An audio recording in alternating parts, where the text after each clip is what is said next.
Thank you very much, Ralph. It's an honor to be here with all of you today. It was great just a minute ago to see Dara, Sammy, and Ezra standing up here leading us in the Pledge of Allegiance. It reminded me of my own kids and of the fact that it wasn't that long ago when they too would have been drowned out by this podium. But Alan, I assure you it won't last very long. They will grow up faster than you know it. It reminds me of the fact that when my twin boys, my two oldest, were just about 16, I had a really interesting conversation with them just about 3 years ago. I was driving down the road with James and John. They're both good students. They're both good kids. We were listening to a popular song on the radio this particular day, a song that I had heard many times, but that I hadn't paid attention to very closely. And on this particular day, I happened to notice the words. The words were awful. The words were exactly opposite of what any Christian, God-fearing father of children that he wants to raise to be God-fearing children would want his kids listening to. And so I seized the volume control in the car stereo, and I turned it down, and I said, guys, have you ever listened to the words of this song? They're terrible. My son John, who's a good kid, didn't miss a beat. And without batting an eye, he said to me, Dad, it's not bad if you don't think about it. And I thought, oh my goodness, my son John must be advising the President of the United States. Well, you're all here because you are thinking about it. And I'm delighted to be at this event once again because I always enjoy spending time with conservatives who are thinking about it and who understand the essential and inextricable link that exists between faith and freedom. For those of us who are here at this conference, we recognize the artificial nature of any division between economic conservatism on the one hand and social conservatism on the other. These are simply terms of convenience used to describe two sides of the same coin. For conservatives, faith and freedom are both rooted in respect and reverence for the dignity of human life, whether it's advocating on behalf of the unborn, rescuing children trapped in failing schools, or championing the moral and the material superiority of free enterprise. Conservatives are animated by the same moral truth of human dignity. This is the essence of the self-evident truths expressed in the Declaration of Independence, that all human beings have an equal claim to self-government and that they're all endowed by their Creator with unalienable rights to life, liberty, and the pursuit of happiness. Human dignity is the undeniable basis for everything that we stand for as conservatives. It's the reason we cherish human freedom and the right to live according to our own beliefs. It's the reason we insist on economic opportunity for all to earn a good living and build a good life for our families. And it's the reason we hold up voluntary civil society, formed by free individuals, as the best and the most ennobling place for citizens to cultivate bonds of cooperation with and service to one another. Today's conference is called The Road to Majority. This title reflects the importance of transforming the conservative movement into a national majority. But we should recognize what's needed to be successful in building this road. First, we must know where we are, and second, we must know where we're going.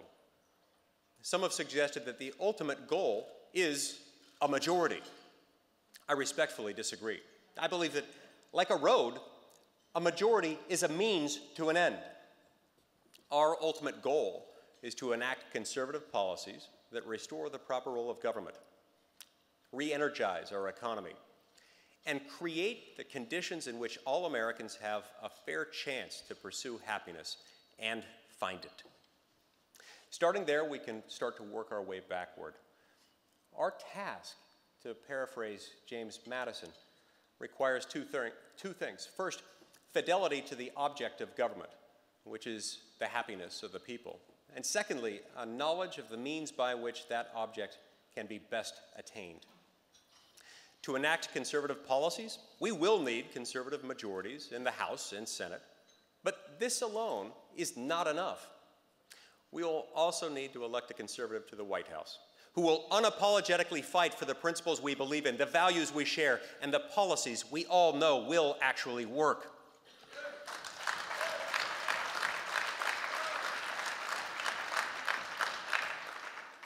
Now, that does mean winning elections in 2014 and in 2016. But to do that, we must earn a mandate from the American people today. Starting right now, we must win their support for our vision. A conservative reform agenda that redesigns our unwieldy welfare state and modernizes our outdated government programs so that they address the growing lack of opportunity for the millions of working families of or aspiring to the middle class. I don't think I need to go to great lengths to explain the problems with our current government. There's no shortage of facts showing that our fiscal situation is unsustainable. But it suffices to say that we have become far too comfortable with the word trillion in our political discourse. More and more every day, we're confronted with the real-life consequences of a government that tries to do things that it cannot and should not do. Our federal government is so overextended that it's failing to fulfill even its most basic responsibilities, like caring for our veterans, securing our borders, enforcing our laws, and conducting a coherent foreign policy that, at the very least, does no harm to our national security. And the liberal ideology driving this expansion of the state seeks to subordinate the dignity of the individual to the political agenda of a progressive government. This is an agenda that denies the sanctity of life, that rejects the inviolable human right to live according to one's religious convictions, and is utterly blind to the moral and economic consequences of our nation's growing marriage crisis. This is where our road begins, at this unsustainable and unacceptable state of affairs. What stands between us and a truly healthy, flourishing society, one filled with bigger citizens, stronger families, and more heroic communities, is a conservative reform agenda that doesn't just cut big government, but also fixes broken government. Federal programs cost too much because they're part of a broken bureaucratic system, one that cannot be fixed simply by pouring more money in or simply by taking money out. To fix our broken government, it's not enough to simply roll back ineffective policies that concentrate too much power in Washington. We must also roll out bold conservative reforms that empower the people closest to the problems to test and refine solutions that work best for their communities. This bottom-up approach to solving public problems enables service providers to experiment with different approaches, and it allows consumers and beneficiaries of those services to figure out what works, what doesn't work, and how to keep improving. Conservatives can be confident that these kinds of reforms would reduce the size and cost of government, but perhaps only incidentally. The primary goal should always be to build a functioning government that works for all Americans, especially for the poor and the middle class, and protects the space for them to meet the challenges of life in the 21st century.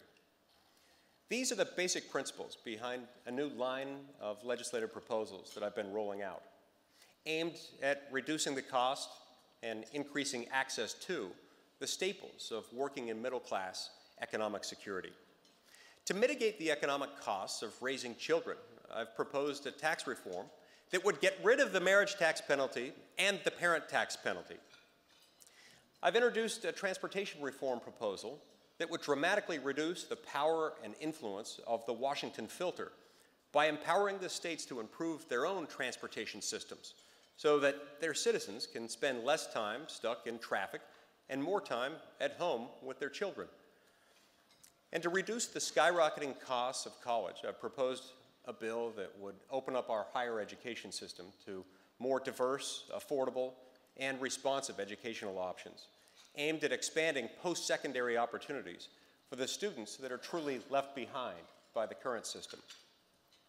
For every one of my legislative proposals, there are a handful of others coming from a new generation of conservative leaders in Congress who are committed deeply to meeting our challenges with principled, positive, and unapologetically conservative reforms. This election season, we've already seen the kind of momentum that these kinds of reforms can generate, as many of the most promising and conservative candidates around the country have embraced these ideas, and they're winning. This is exactly the kind of model that we can replicate at the national level again in 2016. The key to expanding the conservative movement, expanding it into a conservative majority, is to get more and more people to sign on and run on these reforms. This is how we win elections. This is how we succeed in implementing the real alternative to big government, a thriving, flourishing nation of cooperative communities where your success depends on your service. It may seem like a long haul to get from our starting point today to the end of the road, where a conservative president is leading the effort to enact bold conservative reforms, but there's no place I'd rather be. I'm thankful for all the efforts of all the happy warriors in this room, and I look forward to continuing to the end of this road alongside all of you. Thank you, and may God bless the United States of America.